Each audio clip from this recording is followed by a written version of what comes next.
Assalamualaikum warahmatullahi wabarakatuh. Perkenalkan, nama saya Elia Oktaviana dari kelompok 13. Di sini saya akan memaparkan tentang pernyataan standar akuntansi pemerintahan atau yang biasa disebut dengan PSAP. Nah, kenapa sih PSAP ini tuh penting dalam akuntansi sektor publik? Karena PSAP itu menjadi pedoman dalam penyusunan dan penyajian laporan keuangan pemerintahan agar transparan, akuntabel, serta dapat dipertanggungjawabkan kepada masyarakat. Apa aja sih yang ada di dalam pernyataan standar akuntansi pemerintahan? Nah, selanjutnya di sini tuh ada peran utama standar akuntansi pemerintahan. Nah, apa aja sih standar akuntansi pemerintahan itu? PSAP sendiri berisi prinsip atau ketetapan akuntansi mengenai bagaimana kriteria penyusunan serta penyajian laporan keuangan dalam lembaga pemerintahan. Nah, peran utamanya antara lain sebagai prosedur yang dipakai oleh akuntan pemerintah dalam penyusunan serta penyajian laporan keuangan. Dan yang kedua, sebagai keputusan yang ditentukan oleh auditor dalam auditor mengenai sesuai atau tidaknya penyajian laporan keuangan dengan standar akuntansi yang berlaku. Nah, yang ketiga, sebagai pemahaman yang diterapkan oleh pengguna laporan keuangan mengenai implementasi dalam laporan keuangan. Dan yang keempat, sebagai peningkatan mutu laporan keuangan sebagai konsistensi, kompetensi, pemahaman, relevansi, serta keandalan dalam laporan keuangan. Dan yang terakhir, sebagai tolak ukur dalam penyusunan sistem akuntansi, di mana hasil sistem akuntansi harus menuruti ketetapan akuntansi yang berlaku. Standar akuntansi pemerintah sendiri itu merupakan pedoman dasar yang digunakan oleh pemerintah pusat maupun pemerintah daerah dalam penyusunan dan penyajian laporan keuangan. Penerapan SAP sendiri itu bertujuan agar laporan keuangan pemerintah disajikan secara seragam, transparan, akuntabel, serta dapat dipahami dan dipercaya oleh masyarakat. Di Indonesia sendiri, standar akuntansi pemerintahan itu ditetapkan oleh Komite Standar Akuntansi Pemerintahan atau yang biasa disebut dengan KSAP. Selanjutnya, penerapan SAP ini diatur secara resmi melalui peraturan pemerintah sehingga memiliki kekuatan hukum dan wajib diterapkan oleh seluruh entitas pemerintahan.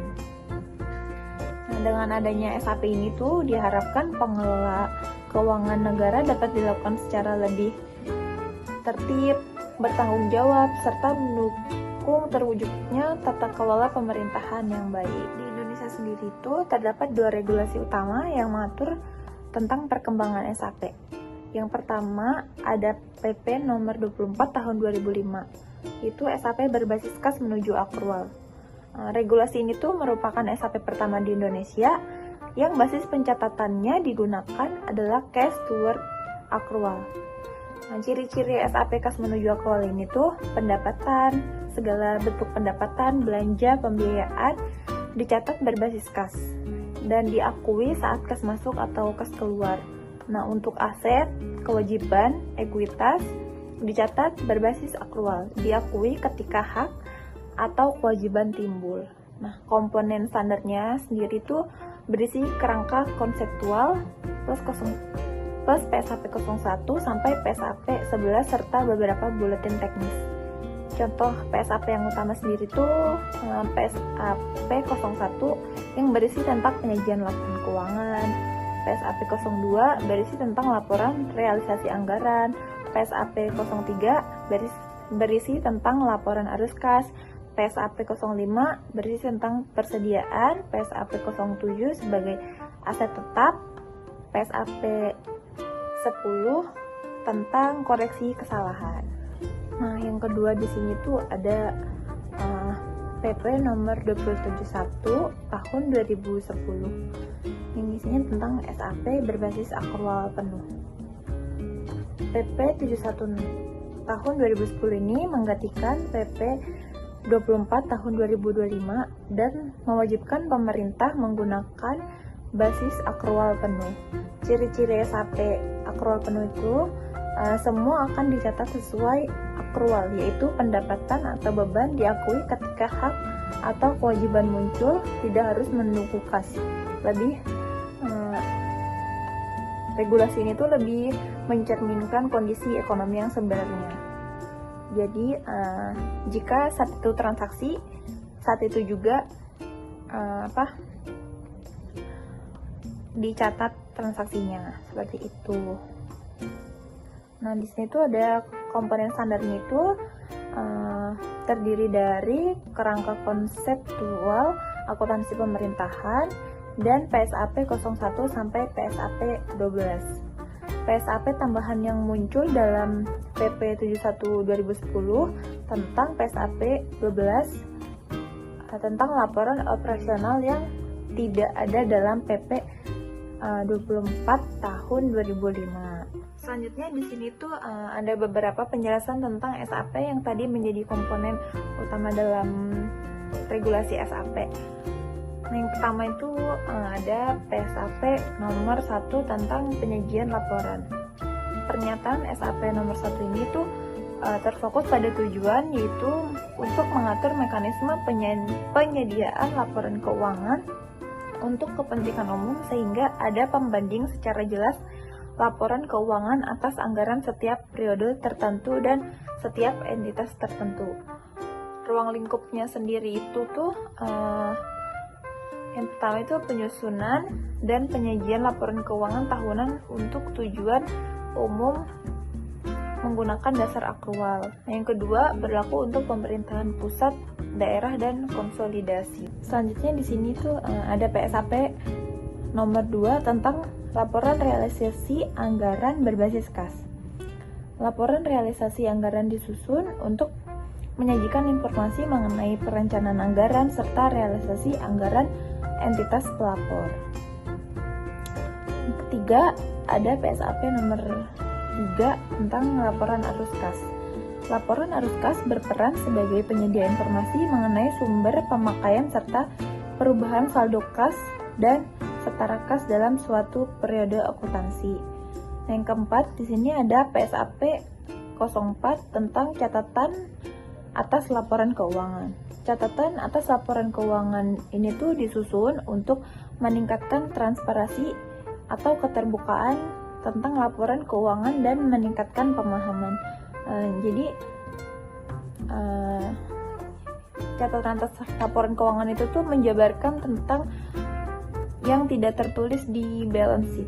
Selanjutnya di sini ada PSAP nomor 10 tentang koreksi kesalahan, perubahan kebijakan akuntansi, dan peristiwa luar biasa. Standar ini tuh bertujuan sebagai pedoman dalam memperlakukan koreksi atau kesalahan mencatat, kewajiban akuntansi yang berubah, dan peristiwa-peristiwa akuntansi yang luar biasa. Nah, yang dimaksud dengan peristiwa luar biasa ini tuh biasanya ada kejadian atau transaksi yang berbeda dalam operasional normal, yang biasanya timbul karena peristiwa-peristiwa tak terduga atau peristiwa yang darurat yang jarang terjadi. Misalnya realisasi anggaran yang sangat besar karena pemulihan usaha akibat bencana alam yang tidak akan dilaporkan dalam laporan anggaran karena realisasi ini sulit diantisipasi. Peristiwa luar biasa ini harus dicatat secara terpisah dalam catatan atas laporan keuangan. Nah, selanjutnya ada PSAP nomor 12 tentang laporan operasional. Pencatatan laporan operasional ini tuh memiliki maksud untuk menyediakan informasi mengenai aktivitas operasional yang dilakukan oleh sektor publik sesuai dengan program yang direncanakan, yang menimbulkan pengaruh terhadap pendapatan. Halo teman-teman, perkenalkan, nama saya Adi Lestari, saya dari kelas 6 Sufi 06, Fakultas Ekonomi dan Bisnis, jurusan Akuntansi. Mari kita bahas pertemuan 17. Hari ini kita akan membahas topik fundamental dalam akuntansi pemerintahan, yaitu kerangka konseptual akuntansi pemerintahan. Selain itu, kita akan fokus pada 4 standar penting. Yang pertama ada PSAP 01, PSAP 02, PSAP 03, dan PSAP 04. Tujuan kita hari ini adalah menunjukkan dan memperjelaskan pemahaman kita tentang kerangka konseptual serta memahami inti dari keempat PSAP tersebut. Selanjutnya, pertama kita pahami dulu kerangka konseptual akuntansi pemerintahan atau KKAP. KKAP ini ibarat fondasi atau konsep dasar untuk menyusun dan mengembangkan semua SAP. Intinya, KKAP menjadi acuan utama bagi 4 pihak. Yang pertama itu bagi penyusun standar itu sendiri, bagi tim penyusun laporan keuangan di instansi, terutama kalau ada masalah akuntansi yang belum spesifik di standar, bagi auditor atau pemeriksa seperti BPK untuk menilai laporan itu wajar sesuai standar. Dan terakhir, untuk kita, pengguna laporan keuangan agar bisa menafsirkan informasi yang disajikan. Oke, yang selanjutnya, slide ketiga, kita lihat siapa saja yang butuh informasi ini. Laporan keuangan pemerintah itu dibuat untuk kebutuhan umum, bukan kebutuhan spesifik dari satu pihak saja. Kelompok utamanya ada 4, yaitu ada masyarakat, lembaga pengawas seperti DPR atau DPRD dan BPK yang terlibat dalam donasi, investasi atau pinjaman, dan yang terakhir itu pemerintahan itu sendiri yang butuh ini untuk perencanaan dan pengambilan keputusan. Nah, lalu apa sih entitas pelaporan? Entitas pelaporan adalah unit pemerintahan yang wajib membuat dan menyampaikan laporan pertanggungjawaban berupa laporan keuangan. Contohnya jelas, pemerintah pusat, ada pemerintah daerah, dan juga satuan organisasi yang diwajibkan oleh pemerintah. Oke, slide selanjutnya. Sekarang kita masuk ke standar akuntansi pemerintahan yang pertama, yaitu PSAP 01. Inti dari PSAP 01 adalah mengatur format penyajian laporan keuangan tujuan umum. Tujuannya agar laporan keuangan kita jadi comparable, artinya bisa dibandingkan baik terhadap anggaran antar periode waktu maupun antar entitas. PSAP 01 menetapkan bahwa laporan keuangan harus disusun menggunakan basis akrual, yang artinya pengakuan pendapatan dan beban, aset, kewajiban, dan ekuitas semua berbasis akrual. Namun, ada pengecualian. Laporan realisasi anggaran atau LRA disajikan berdasarkan basis yang ditetapkan dalam peraturan tentang anggaran, yaitu basis kas. Nah, komponen laporan keuangan yang wajib disajikan ada 7.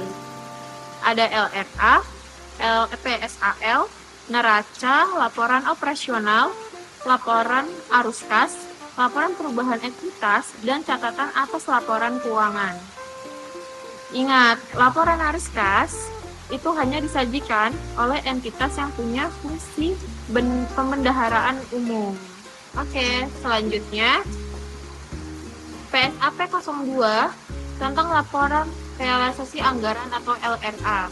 LRA ini adalah laporan yang wajib disusun menggunakan anggaran berbasis kas. Tujuan utamanya adalah untuk membandingkan apa yang sudah dianggarkan dengan apa yang benar-benar terrealisasi. Ini penting untuk akuntabilitas pelaksanaan anggaran.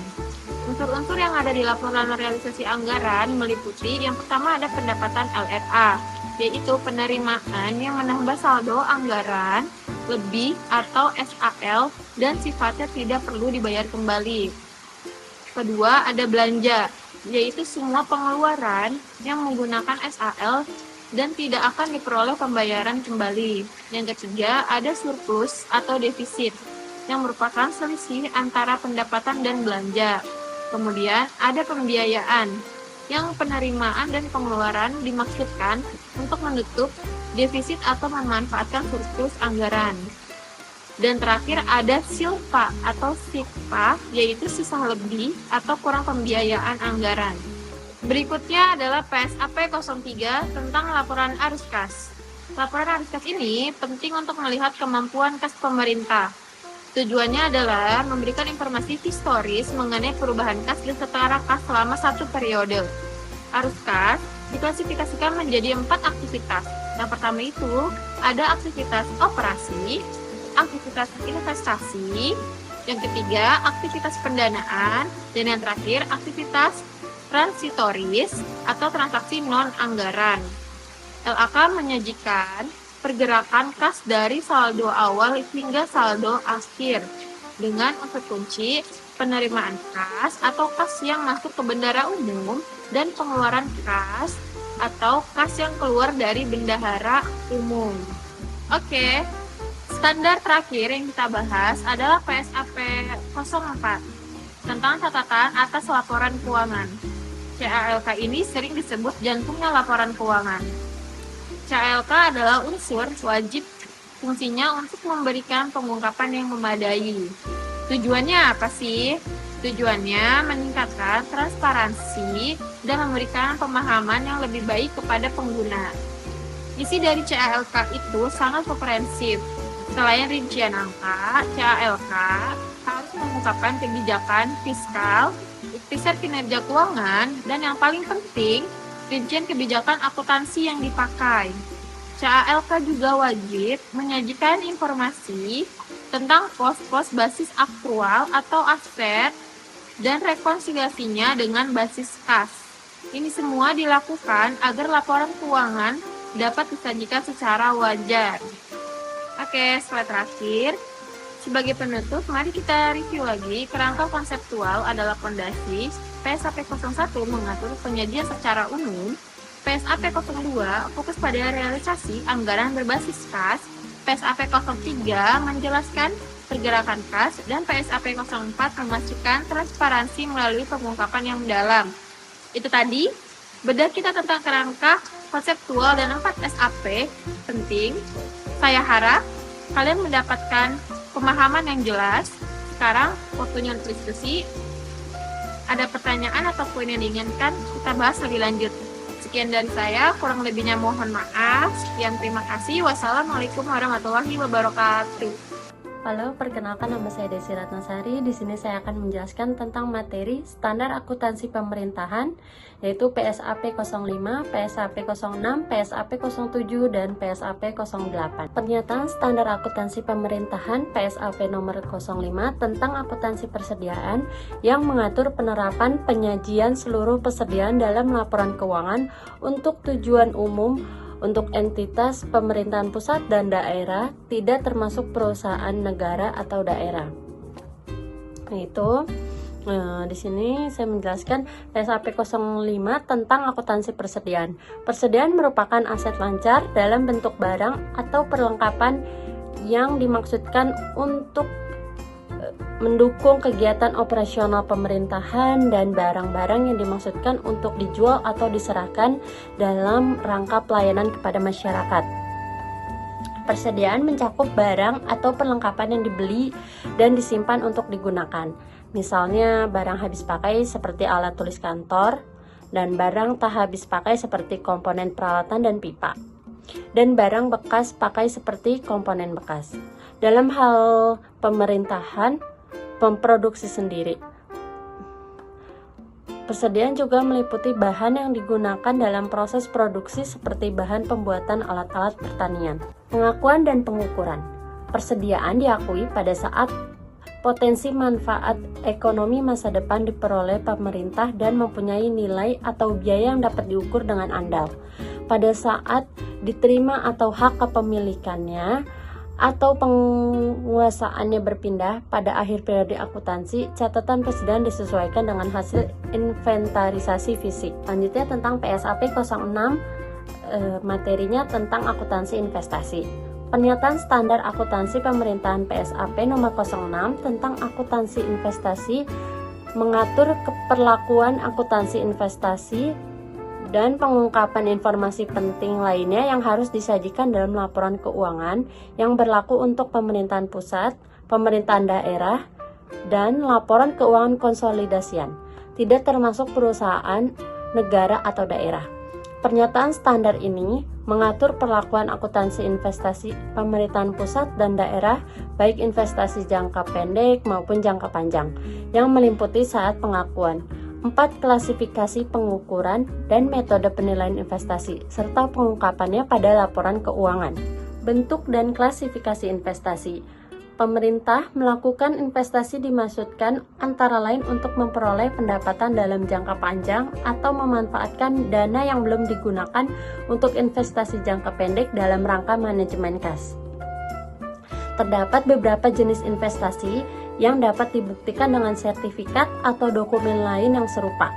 Hakikat suatu investasi dapat berupa pembelian surat utang baik jangka pendek maupun jangka panjang, serta instrumen ekuitas. Investasi pemerintahan diklasifikasikan menjadi dua, yaitu investasi jangka pendek dan jangka panjang. Investasi jangka pendek merupakan kelompok aset lancar, sedangkan investasi jangka panjang merupakan kelompok aset non-lancar.